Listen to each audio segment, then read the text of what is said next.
Bienvenidos, ¿qué tal? ¿Cómo están? Gracias por acompañarnos, gracias por compartir un nuevo programa de Psiquiatría Today. Ya saben, el podcast de divulgación médico-sanitaria dirigido a psiquiatras y patrocinado por Adamed Laboratorios. Les recuerdo que todos los programas de Psiquiatría Today, llevamos ya, este es el número 23, se pueden escuchar en la web Adamed TV Profesionales, concretamente en el link profesionales.adamedtv.com. Y como siempre les digo, en cada programa profundizamos en un tema de interés, en un tema de actualidad para los profesionales de la psiquiatría. Y por supuesto, como no, contamos con la inestimable colaboración, con el inestimable apoyo de nuestro querido y colaborador habitual, doctor Miguel Álvarez de Mon González, que como saben es médico especialista en psiquiatría, adjunto en el Hospital Infanta Leonor de Madrid, profesor, investigador de la Universidad de Alcalá. Querido profesor Álvarez de Mon, Miguel, bienvenido, gracias por acompañarnos.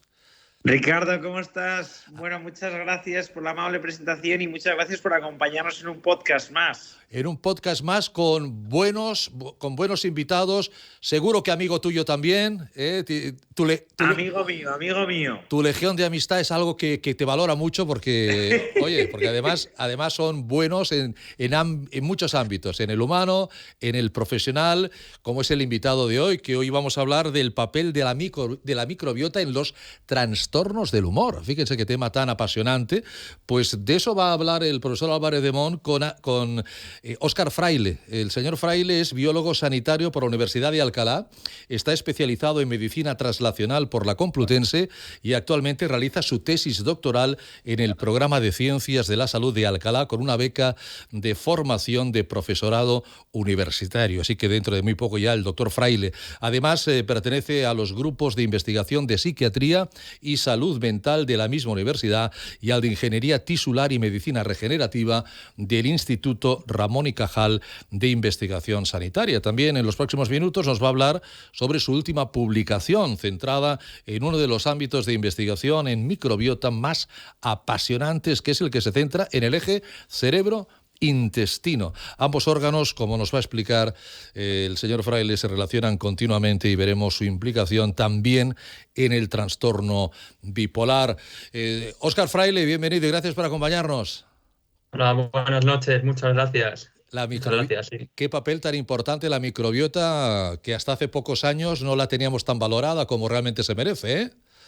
Efectivamente, qué papel tan importante, qué papel tan desconocido en muchos ámbitos, sí. Pues ahí, para conocer un poquito más el papel, ahí, don Miguel, don Óscar, el tiempo es vuestro y la microbiota también, cuando queráis. Bueno, Óscar, pues muchas gracias por estar hoy con nosotros, porque eres un invitado que baja mucho la edad media de los invitados, porque Óscar ahora es un estudiante doctoral, o sea, está con una beca, como ha comentado muy bien Ricardo en la presentación, pero que a pesar de su juventud, la verdad es que tiene una trayectoria impresionante. Entonces, aunque sea joven, pues ya tiene suficiente bagaje como para podernos aportar conocimientos.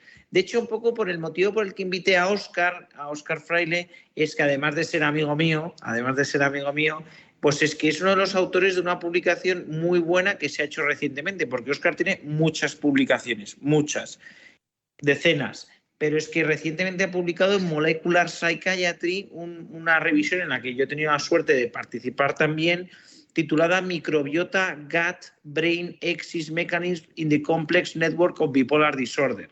Ya siento mi pronunciación, pero bueno, básicamente en el paper lo que hemos hecho es una revisión sobre el papel que tiene el eje intestino-cerebro y la microbiota en el trastorno bipolar. Entonces aquí Óscar ha tenido un papel fundamental y se ha revisado exhaustivamente la bibliografía. Entonces, como la conoce bien, le he querido invitar. Entonces, lo primero, Óscar, claro, los psiquiatras últimamente llevamos varios años oyendo mucho hablar de microbiota.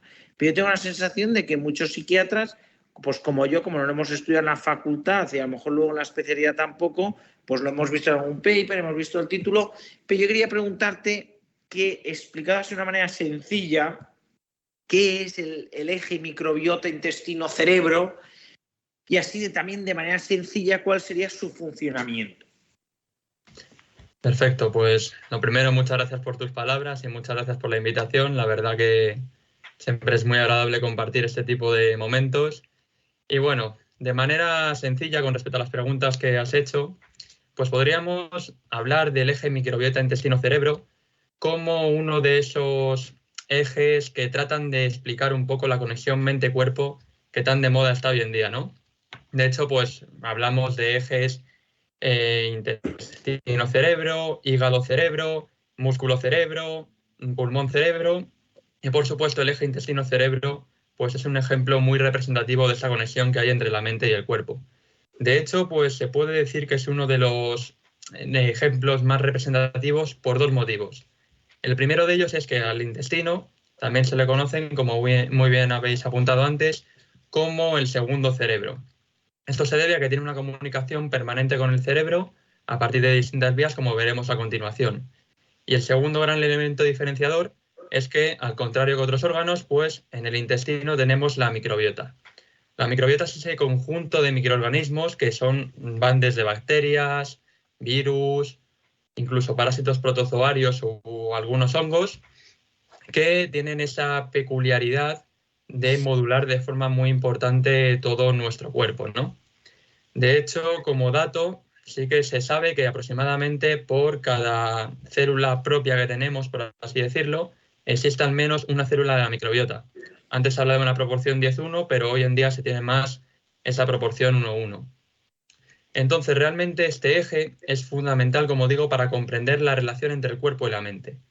¿Cómo actúa este eje? Pues principalmente se hablan de tres grandes vías. Una vía neurológica o nerviosa, una vía inmunológica y una vía endocrina. La primera vía, la nerviosa, quizás es la que más está establecida, va a partir de la relación que tiene el intestino con el cerebro, fundamentalmente mediante el nervio vago. El nervio vago forma parte del sistema nervioso parasimpático y consiste pues, en un conjunto de fascículos nerviosos que viajan desde el encéfalo hacia el intestino. Se dice que es un nervio mixto porque tiene tanto fibras aferentes que van desde el intestino y mandan información al cerebro, bueno, al encéfalo, y también fibras eferentes que van desde el encéfalo hacia el intestino. Sin embargo, y lo interesante también de todo esto es que la proporción no es 50-50, sino que hoy sabemos que la proporción de fibras aferentes, es decir, las que mandan información desde el intestino al cerebro, aproximadamente es un 80-90% frente al 10-20% que serían fibras eferentes. Por tanto, ¿qué nos dice esto? Pues que la comunicación realmente entre el intestino y el cerebro es bestial y que, en efecto, el nombre de segundo cerebro pues está muy bien dado. Por otra parte, a nivel inmunológico, sí que también pues, hay una relación muy estrecha entre la microbiota y el sistema inmune. También tenemos un artículo en la revista Nutris que publicamos en 2021, que hablamos, si te acuerdas, también de la relación, del diálogo entre la microbiota y el sistema inmunológico. Y al final va a ser fundamental para entender tanto la salud como las diferentes patologías o trastornos, en este caso mentales, del estado de ánimo, como puede ser el trastorno bipolar. Finalmente hay otra vía, que es la vía endocrina, que aparece principalmente representado por una serie de productos y metabolitos que producen la microbiota y también las células intestinales y que van a actuar de manera directa en el cerebro, atravesando la barrera hematoencefálica, o también pueden tener efectos señalizadores en el propio nervio vago, que va a mandar la señal al cerebro y, por tanto, va a modular de forma muy importante pues toda esta relación. Joder, Óscar, pues la verdad es que sí, para ser de tertulia, sí una explicación, vamos, de clase, vamos, o sea, muy, muy buena. O sea, que vamos, me parece que le has explicado algo bastante complejo de manera sencilla, pero a la vez bastante completa, ¿no? O sea, se nota que te lo revisaste bien. Entonces, bueno, yo a los que nos estén oyendo el podcast, vamos, de verdad que recomiendo a todos los que estén interesados en conocer a fondo el papel de la microbiota y del eje intestino-cerebro en el trastorno bipolar, pues bueno, esta revisión claro, fue publicada en una revista muy buena y, bueno, pues es que fue revisada por 6 expertos en la materia. O sea que luego a Óscar le preguntaré un poco por el proceso de publicación, pero fue exhaustivo. Esto yo lo puedo decir que Óscar hizo, bueno, los demás, pero un gran trabajo. Entonces, de ese gran trabajo, unas cosas que a mí también me llaman más la atención y que animo a cualquiera que nos esté oyendo a consultar el artículo es en concreto para ver las figuras. Las figuras son muy buenas y a mí en concreto la que más me gusta es la figura 2. ¿Por qué? Pues porque me parece súper visual y de alguna manera explicamos de una manera bastante completa la etiopatogenia, digo, para plasmarla en una figura. Entonces quería que nos contases un poquito precisamente, pues bueno, la etiopatogenia del trastorno bipolar, pero como eso es súper complejo, si te puedes centrar en el papel que juega precisamente, bueno, por lo que hemos dicho, ¿no? El eje intestino-cerebro, microbiota intestino-cerebro. Sí. Bueno, en efecto, como has dicho, la etiopatogenia de los trastornos bipolares es realmente compleja y haría falta pues más de una hora para hablar de todo ello, ¿no? Lo que se sabe. Pero bueno, sí que de manera introductoria decir que uno de los modelos más acertados para hablar de distintas patologías o de la salud es lo que se conoce como el modelo biopsicosocial. Y es que al final los factores biológicos, sociales y psicológicos no dejan de ser al final un entramado que está interconectado de muchas maneras, ¿no? Y en este gran contexto, pues dentro de lo que son los mecanismos biológicos sí que estaría el eje microbiota intestino-cerebro. Pero bueno, es igualmente importante destacar pues algunas influencias psicológicas, como puede ser la personalidad del individuo, el comportamiento, la respuesta que tenga frente al estrés. A nivel social, pues también el apoyo familiar, el tema de también de haber sufrido algún tipo de trauma en la infancia. Al final, pues todos estos factores se deben entender como una parte de un todo. Y en cuanto a la biología, pues también existen factores genéticos, factores epigenéticos. Existen también cambios a nivel estructural y funcional en el cerebro, cambios en neurotransmisores, neuropéptidos. También existe pues, un proceso inflamatorio sistémico que al final afecta la inflamación en el cerebro, que es lo que se conoce como neuroinflamación. Y bueno, pues en todo este contexto también estaría el eje microbiota intestino-cerebro. Y un ejemplo muy característico de cuál es su papel a efectos prácticos, ¿no? En todo esto sería pues, suponernos una situación en la que el paciente, un paciente con un trastorno bipolar, pues se imagina que sufre un tipo de estrés psicosocial que como consecuencia lleva a la activación del eje hipotálamo pituitario adrenal, que básicamente pues, confluye con la respuesta o con la liberación de cortisol y la activación del sistema nervioso simpático. Todo esto afecta a todo el organismo, incluido también a nuestro eje microbiota intestino-cerebro, que la alteración, por una parte, puede venir de esta parte psicosocial o biopsicosocial, ¿no? Luego, a su vez, de manera simultánea, también se sabe que este eje hipotálamo pituitario adrenal puede activarse por mecanismos de neuroinflamación. Y los mecanismos de neuroinflamación, a su vez, se activan o están mediados por el eje microbiota intestino-cerebro. Por tanto, cuando activamos también este eje, los pacientes pueden tener una respuesta, digamos, más sensible al estrés frente a estímulos psicológicos o sociales. Por tanto, esta relación, digamos que es totalmente bidireccional y totalmente compleja. Es un poco como la metáfora que se utiliza o la historia de los 6 sabios y el elefante, ¿no? 6 sabios ciegos que llegan a un elefante, se lo llevan a la aldea, tal, y quieren describir cómo es. Uno le toca la trompa y dice, esto es como una serpiente. Otro le toca las orejas, no, el elefante es un abanico. No, el elefante le toca las patas y es como un tronco de un árbol. Al final, pues un trastorno bipolar realmente pues representaría este elefante, ¿no? Representaría un problema mucho más amplio y al final, pues el eje microbiota intestino-cerebro efectivamente son los colmillos del elefante y es importante entenderlo para saber que es un elefante, pero no deja de ser una parte de un dibujo mucho más complejo y establecer su papel de manera precisa es realmente un desafío, ¿no? A día de hoy por lo A día de hoy, menos. sí. Sí, sí, No, pues, totalmente. bueno, pues vamos, insisto, ¿no? Que el que quiera profundizar, la revisión es bastante exhaustiva. Vamos, yo recomiendo su lectura porque es un tema de total actualidad, que evidentemente ha sido un podcast de divulgación en este rato pues no da tiempo a entrar en tantos detalles como nos gustaría, ¿no? Pero a mí sí que me gustaría, pues antes de terminar, que, hombre, que nos dices algunas como pinceladas también prácticas de cara al tratamiento, o sea, a tu juicio, con todo lo que tú has revisado, como dos cosas, ¿no? O sea, que cómo afecta el tratamiento farmacológico a la microbiota de estos pacientes, y también que te quería preguntar cómo podríamos modular de manera favorable el entorno microbiano de estos pacientes. O sea, así como para cerrar el círculo, como ya nos has contado brevemente, ¿no? Porque es el tiempo que disponemos, pero nos has contado de la fisiopatología o del papel que juega, pues ahora, pues cómo podemos modular favorablemente el entorno y cómo afecta el tratamiento, porque claro, nosotros también prescribimos tratamientos. Totalmente, pues fíjate, con respecto al tema del tratamiento, realmente es un área de estudio propia, ¿no? Se habla de la farmacomicrobiómica, es decir, de cómo los fármacos interactúan con el microbioma, los efectos que tienen, y al final realmente es algo que está muy de auge, pero todavía queda un largo camino. Pero, por ejemplo, en el caso de los trastornos bipolares, sí que, pues principalmente, como nuestros oyentes conocerán de sobra, se suele utilizar o antipsicóticos, o antidepresivos, anticonvulsivos, o también en algunos casos se utiliza el litio, ¿no? Entonces, ¿qué se sabe, por ejemplo, de la relación entre el tratamiento y la microbiota?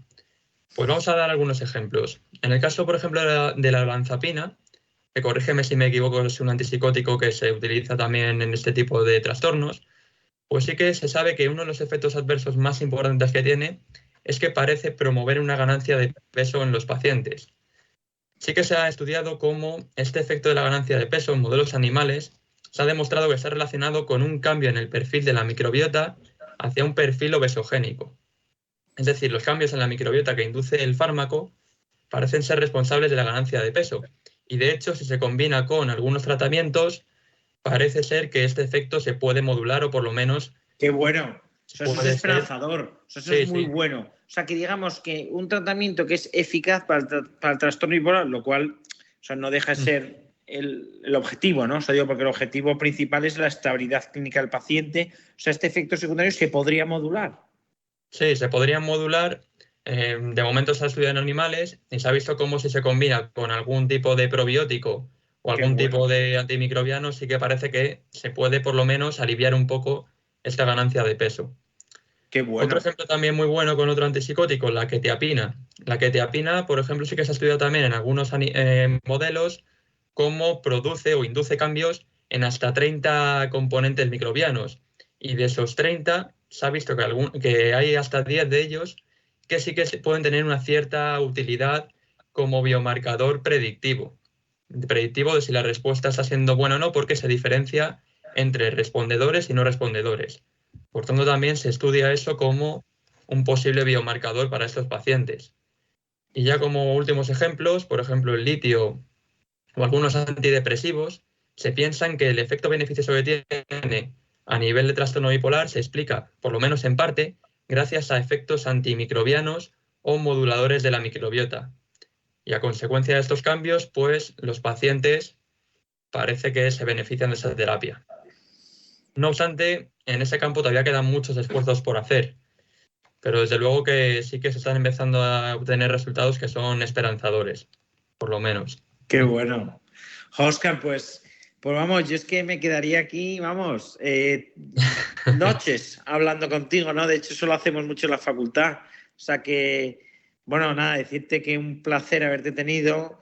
Muchas gracias. Y yo lo que os digo es que, bueno, no me acuerdo de este paper quién estaba de corresponding author, pero vamos, que si alguien que se lee el paper quiere profundizar, siempre en los papers, pues siempre está el corresponding author, que yo creo que era Miguel Ángel Ortega, ¿no? Yo, vamos, creo recordar. Sí, creo que sí.